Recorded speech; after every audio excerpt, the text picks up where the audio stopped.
So we need to face a little bit of reality. You and I do not have enough money to move the markets. There are billion-dollar, trillion-dollar hedge funds that move markets, that are market makers. On the crypto side of things, it is no different. There are trading houses. Most famous was Alameda. We all know what happened there. But there are plenty of others. Wintermute, Key Rock, Gotbit, Primitive. There are lots, and they have millions and millions of dollars under management. These guys move markets. I say this because whether you're looking at traditional stocks like Amazon here, or looking at crypto, whether it be Bitcoin or an altcoin, we want to trade with the smart money. We want to trade with the whales. My mantra on this channel here is you don't have to be a whale to swim with them. Swim with the whales, not with the minnow. If we take this specific coin or Amazon, for example, the smart money is buying in these zones. Retail is swimming around in here getting gobbled up by the whales. So today we are going to talk about supply and demand zones, both what they are, how to find them, and how to trade them. They differ from traditional trend lines and trend line trading. They help you analyze and figure out where to put stop losses, but more importantly than that, they help you find where these big market makers are buying and selling and moving the markets. So let's just get right into the video, guys. Do me a favor, smash that thumbs up button. It helps out with the algorithm. New growing channel here. And last but not least, discord.gg/alpha-aere. Give me a try. If you like this video, hop on in. Let's just get into it.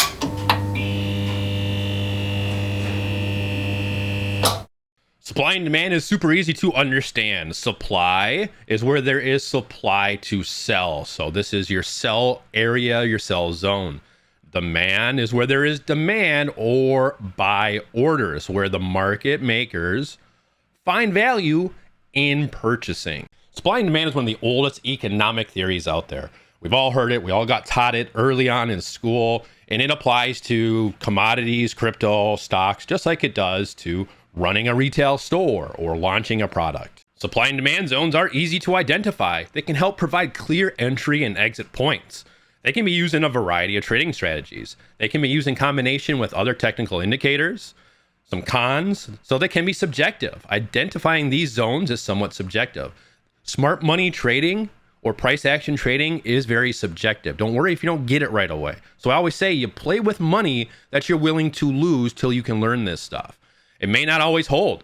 The price might not always come to a supply or a demand zone. Supply and demand can be oversimplified, and it can be time consuming identifying and marking supply and demand zones on a chart. Identifying supply and demand zones is not that hard. Typically, you have a series of 2 or 3 or 4 candles that signify either a top or a bottom. In the case of this supply zone, I'm going to delete this. It was pretty clear that this was the top. So we're going to mark this up. So to draw a supply zone, you go from the top wick right there to the candle body of that kind of retracement. So you want to go from candle wick at the top to candle body at the bottom. And then it's the same thing in reverse down here. So this was obviously like 3 or 4 candles, pretty clear demand, pretty clear market change, structure change. And we're going to do the same thing, but in reverse. So we're going to take that wick right there, the bottom of the wick, and we're going to come up to the candle body. Now, this is subjective, even how you draw this, but you don't want to get too far away, right? Within 2, 3 candles, but candle wick to candle body, candle wick to candle body. And these are your supply and demand zones. And you can see so far they have held up pretty well. Now, I'm on the 4-hour chart here, but supply and demand zones work on the 1-minute chart all the way up to the monthly chart.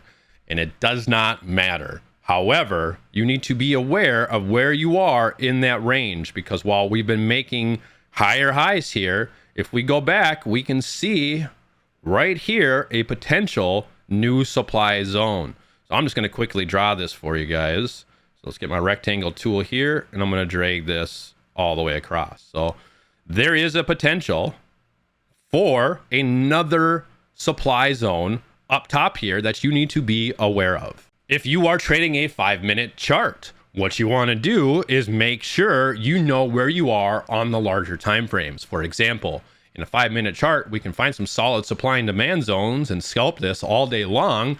However, you need to know maybe you're in a bear flag or a bull flag on the daily time frame. You need to be aware of that and where you are in that in case it breaks up or down depending on the pattern.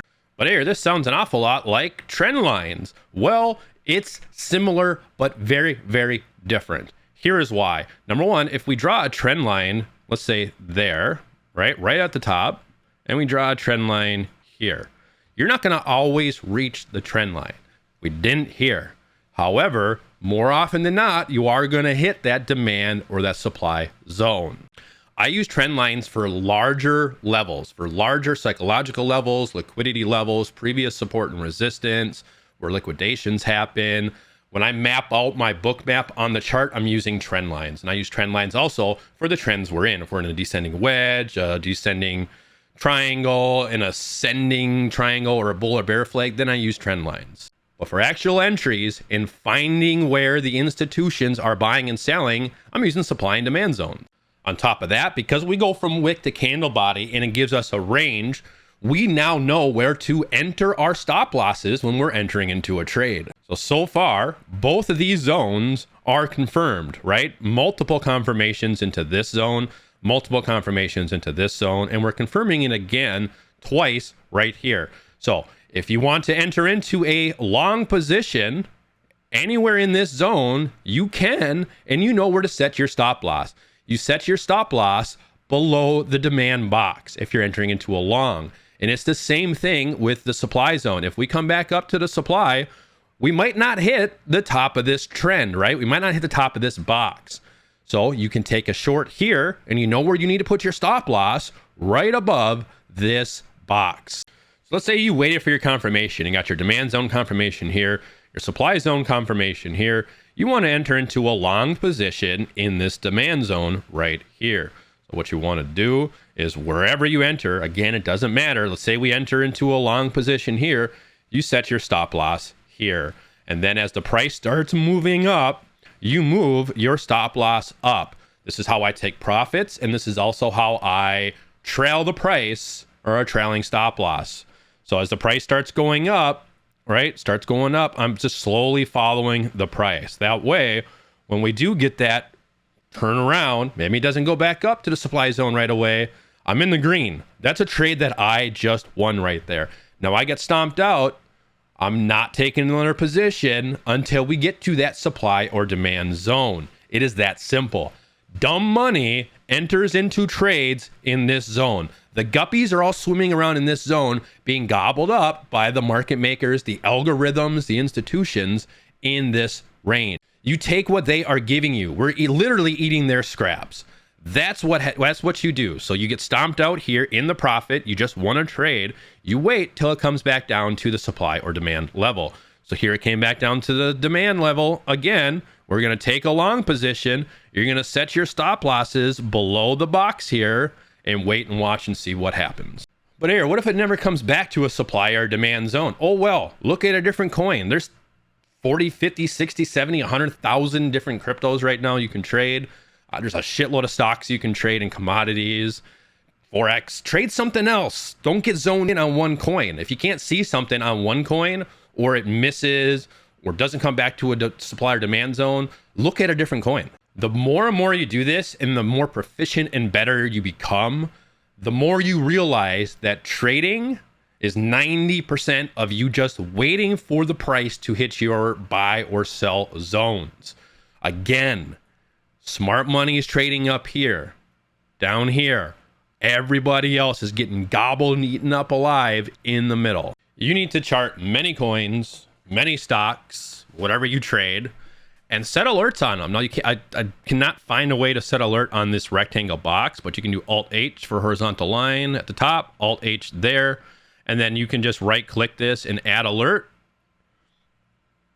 Hit create. So when it crosses up into your zone here, you get an alert. Chart many coins that same way, right? Set your trend line there, set your trend line at the start of the box, and set alerts, right? Right-click it. Add alerts, the top one, hit create. So you can see I have a timer there. When price goes into the supply and demand zone on this coin, I'm going to get an alert for it. I'm moving on to my next coin and charting it. It's that simple. So we're going to do a couple examples, one on stocks, one on crypto. We're going to take a look at SPY right now. Let's say the market was heading towards a down and it came up a little bit. You want to mark up a demand zone to potentially get in for a long position. So we're going to mark it up just like that. Probably do a little bit better. There we go. So there you go. There is your demand zone. So you need to wait. Let's say you found this or looked at this and you were up in here. And now you know you need to wait till it comes back to this zone. So look what happened. It came back to this zone. It 100% revisited it and then blasted off to the moon. So options, futures, whatever you did, you take a long, right? You already know where to put your exit, your position exit, stop loss, whatever. But you won. You won that trade. And now we have a new supply zone, right? Boom to candle body. There you go. This is your new supply zone. We can change that to red, of course. This trading strategy is supposed to be paired with other indicators. This trading strategy is supposed to be paired with everything we've talked about throughout this entire series, right?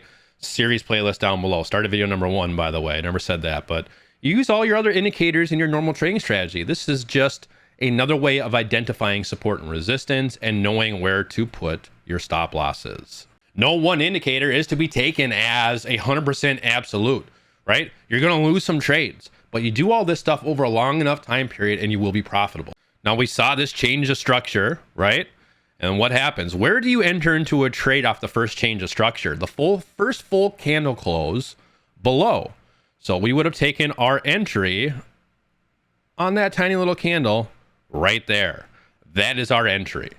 So we enter into a short off of that. Our stop loss still way above this line.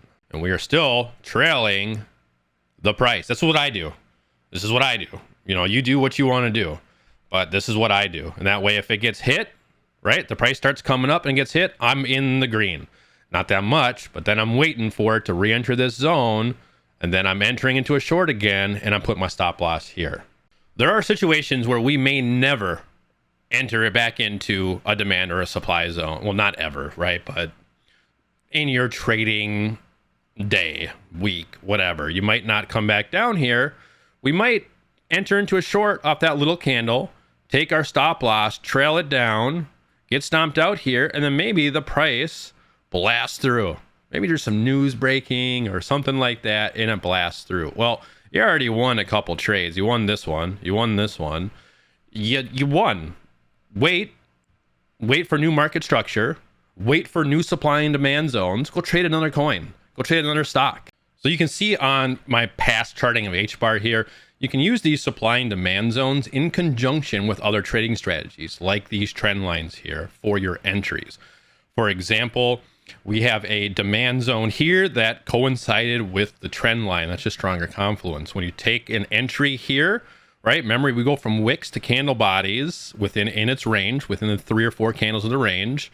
And there we go. We know where to set our stop loss down there. And this play worked out in our favor.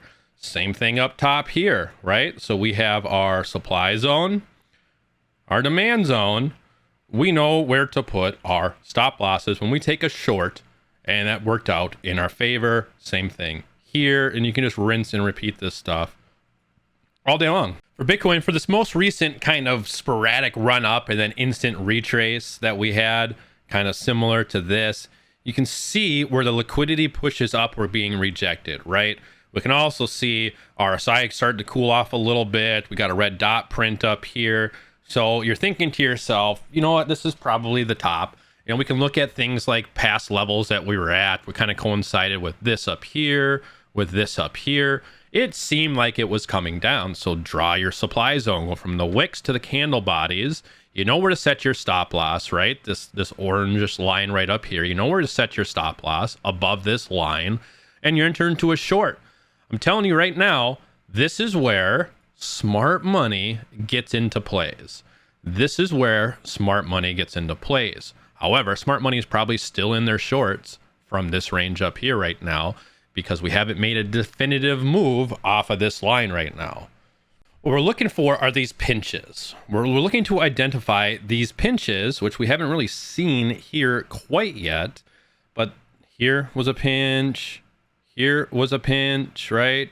Pinch, obvious pinch. We're looking for these pinches to form and to draw out our supply and demand zones and trade those accordingly.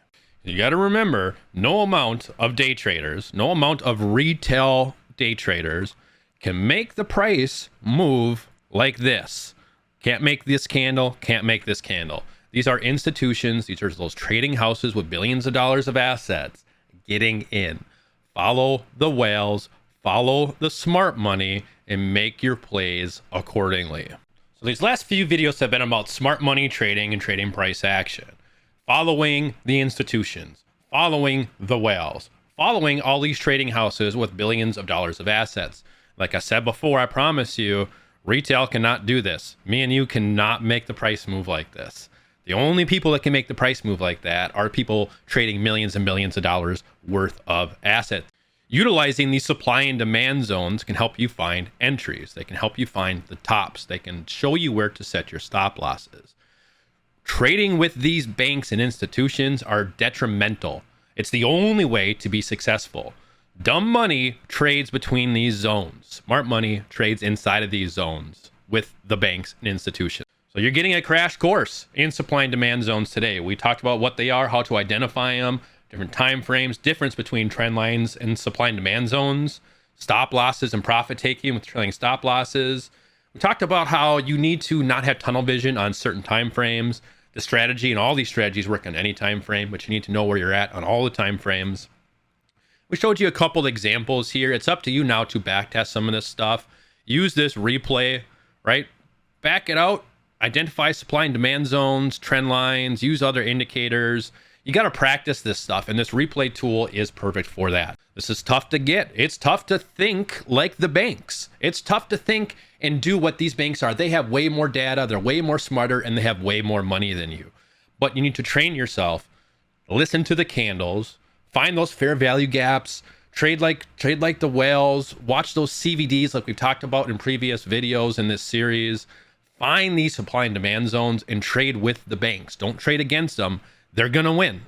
Use all the tools at your disposal. Here's a new tool for you to learn. You're not going to get this from a 20-minute video. This isn't, you're not going to be an expert in supply and demand zones. You're not going to be an expert or master trader with a 20-minute video.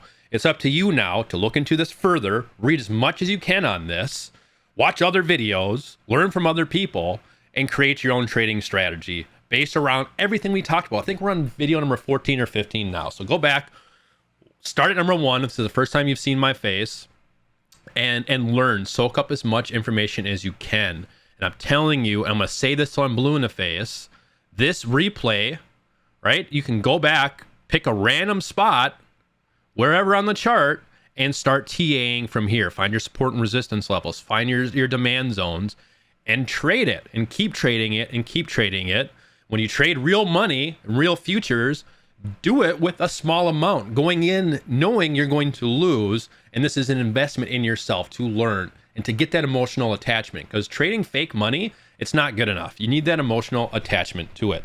But you got your crash course today in supply and demand. We're going to continue to expand upon this series. I'm trying to keep these videos between 20 and 30 minutes. I hope you learned something, at the very least, how to find those supply and demand zones and set your stop losses. That's a great place to start. And how to use this as another tool in your toolbox for your trading journey. Appreciate you guys. Drop any comments down below. Hop in Discord, discord.gg/alpha-air, where I'm posting the alpha for free every single day. Like, comment, subscribe, turn on notifications, and we'll see you guys later.